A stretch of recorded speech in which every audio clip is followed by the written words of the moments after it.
Hello friends, आपका बहुत बहुत स्वागत करता हूँ इस चैनल सेहत का पहरेदार पर। और इसमें मैं अपने एक्सपीरियंस से जो वीडियो बनाता हूँ वो बहुत हल्के फुल्के टॉपिक पे होते हैं, लेकिन याद रखिएगा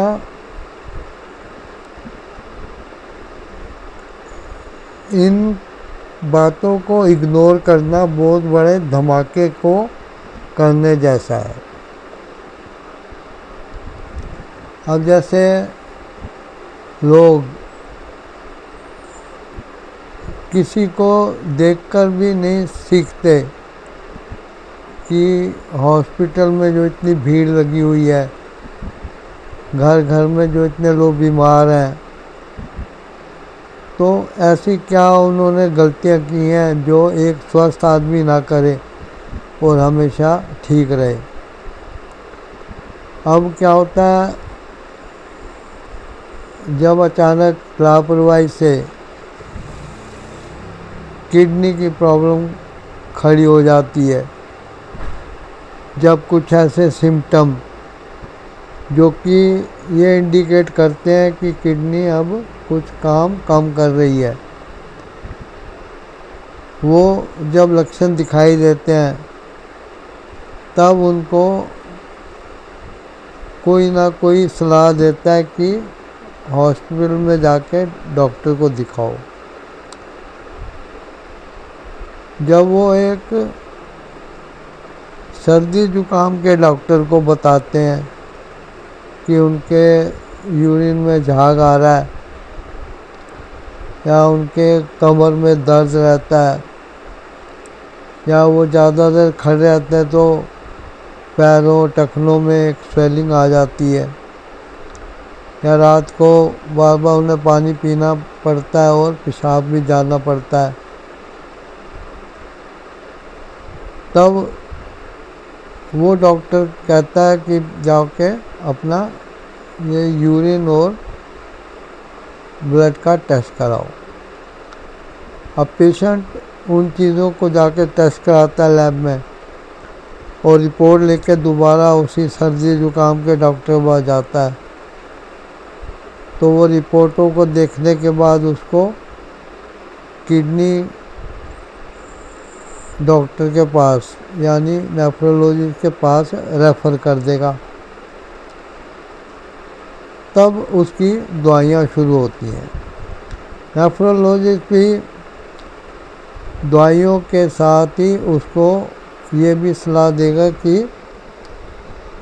जाके डाइटिशियन को दिखाओ और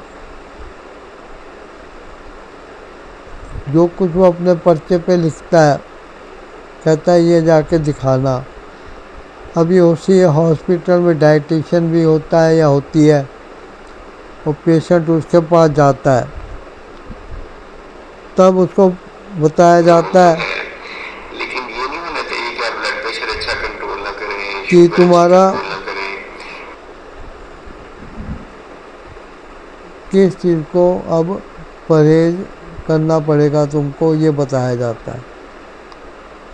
तब उसके डाइट कंट्रोल के बारे में पता लगता है, जबकि पहले वो इस चीज़ की परवाह नहीं करता है।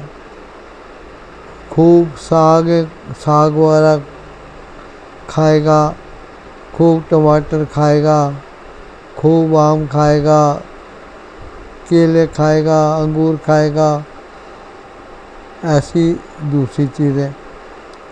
लेकिन अब उसे जब पता लगता है कि 24 घंटे का जो यूरिन टेस्ट करवाया गया है उसमें उसकी प्रोटीन लीकेज की मात्रा ज़्यादा है, तब डाइटिशियन और डॉक्टर उसको बताते हैं कि प्रोटीन कम लेनी है। अब वो डॉक्टर का मुंह देखता है कि प्रोटीन ऐसी कौन सी चीज़ों में है जो मैं अब ना खाऊं। तब डॉक्टर उनको बताते हैं दाल के बारे में, मीट के बारे में, अंडों के बारे में।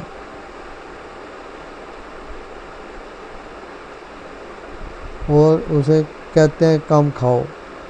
अब वो क्या होता है कि ओवर कॉन्शियस हो जाता है, अब वो चिंता में पड़ जाता है और अब उसको लगता है कि अब मैं प्रोटीन को बिल्कुल ही बंद कर दूं। प्रोटीन को बंद करने के लिए वो दालें वाले सब चीज़ें खानी छोड़ देता है। अगर वो नॉन वेज खाता है तो अंडे मीट वगैरह छोड़ देता है, और ये उसको छोड़ के शाकाहारी होना अच्छी बात है, इसकी तारीफ होनी चाहिए।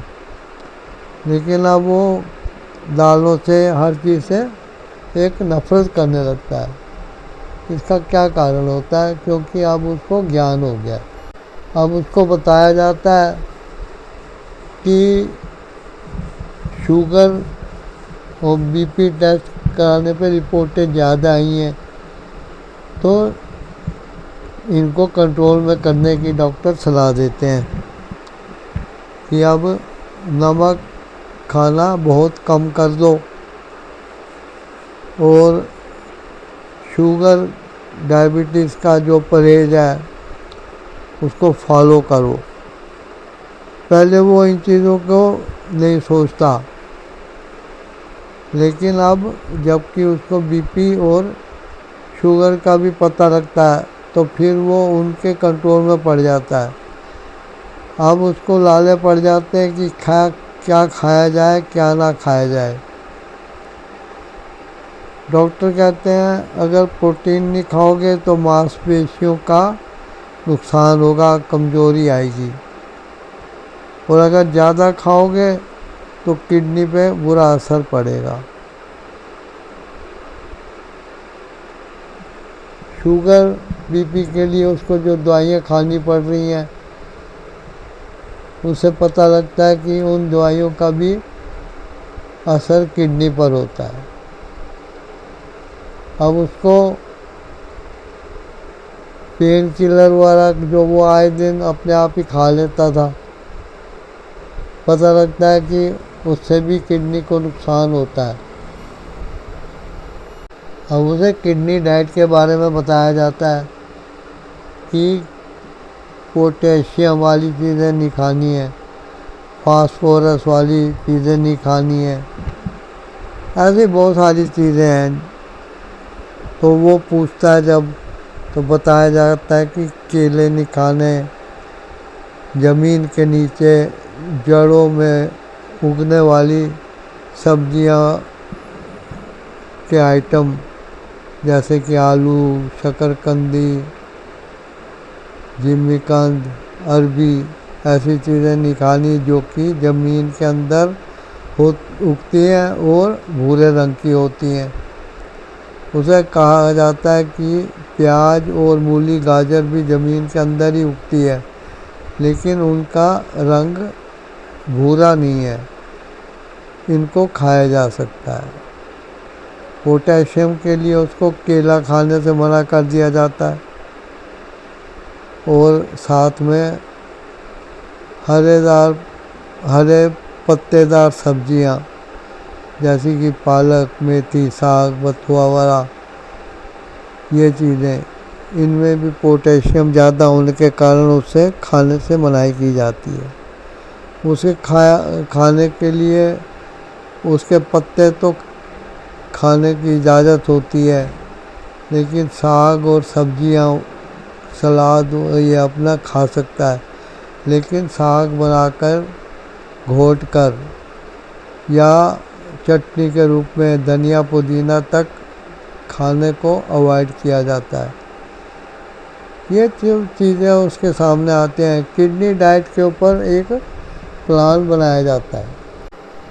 डॉक्टर और डाइटिशियन बताते हैं कि प्रोटीन कम लेनी है, तो अब उसका पूरा फोकस प्रोटीन पे हो जाता है, और इससे उसको कमज़ोरी भी आती है, मांसपेशियों में कमी भी होती है। अच्छा, अब वो अगर अकेला प्रोटीन पे फोकस करता है तो ऐसा नहीं है कि बीपी शुगर को वो अवॉइड कर सकता है। बीपी शुगर को अवॉइड करने के लिए, घटाने के लिए उसको नमक और दूसरी चीज़ों का ध्यान करना पड़ता है। कार्बोहाइड्रेट पे ध्यान देना पड़ता है, स्टार्च पे ध्यान देना पड़ता है, और ऐसी चीज़ें जो कि ज़्यादा नमक वाली होती हैं उनको खाने से मना किया जाता है। उसे कहा जाता है कि सब्ज़ी बनाते टाइम थोड़ा बहुत जो नमक डाला जाए वो उतना ही काफ़ी है, ऊपर से छिड़क कर नहीं खाना है। और अगर खाने में सलाद की प्लेट भी है तो उसके ऊपर बिल्कुल भी नमक ना छिड़का जाए, उसको सादा ही खाया जाए। और क्योंकि जितनी चीज़ें बाज़ार में बिकती हैं, चाहे वो डिब्बा बंद हो या पैकेट में बंद हो, उन सब को उनकी शेल्फ लाइफ बढ़ाने के लिए एक प्रिजर्वेटिव नेचुरल होता नमक। जितना ज़्यादा नमक फैक्ट्री वाले, बेकरी वाले और पैकेट सामान का काम करने वाले, खाने का सामान करने वाले अपनी चीज़ों को ज़्यादातर ख़राब ना हो इसलिए नमक से ओत-प्रोत रखते हैं, जिनको खा के कि पेशेंट को बहुत नुकसान होता है। इसलिए इन चीज़ों का अवॉइड किया जाता है। अब दूध और दूध से बनी चीज़ें, इनमें जो फ़ायदे गिनाए जाते हैं वो सब धंधेबाज लोगों द्वारा, व्यापारियों द्वारा समाज में अफवाह के रूप में उड़ाए गए हैं। एक अफवाह होती है बुरी खबर की और एक अफवाह होती है झूठी बातें फैलाने की, ताकि उनका सामान धड़ल्ले से बिक सके। इसलिए इन चीज़ों को अवॉइड करना भी बहुत ज़रूरी रहता है। देखिए, यदि किडनी को सेफ रखना है या उसकी बीमारी को ज़्यादा बढ़ने नहीं देना है तो परहेज़ बहुत ज़रूरी होता है। किडनी डाइट में ध्यान देना बहुत ज़रूरी है। और जो जो चीज़ें पेशेंट को नुकसान करती हैं, अब पेशेंट को वो ध्यान में रखनी पड़ती हैं। उसके घर की महिलाओं को उसके लिए जब खाना बनाते टाइम कम नमक देना है तो उसका पहले खाना निकालने के बाद बाकी में नमक मिलाया जा सकता है। तो घर के लोग उसके खाने पे ध्यान दें और ये ध्यान दें कि वो जो है हर प्रकार की चीज़ें खाए, लेकिन एक लिमिट में, क्योंकि किसी भी शरीर को पोषक तत्व मिलने ज़रूरी होते हैं जिसके भी शरीर की मशीनरी चलती है। अब अगर शरीर में कुछ पोषक तत्व जाने बिल्कुल बंद हो जाएंगे तो उनका फ़ायदा किसी अंग को नहीं मिलेगा, कमी के कारण नुकसान होगा। इसलिए इन चीज़ों का बहुत ध्यान रखना चाहिए। आप इस चैनल सेहत का पहरेदार को सब्सक्राइब करें और वीडियो को लाइक करें, शेयर करें और कमेंट द्वारा बताएं कि क्या आपने इस वीडियो को उन लोगों तक शेयर किया है जो कि आपकी नज़रों में इसके हकदार हैं। थैंक्स।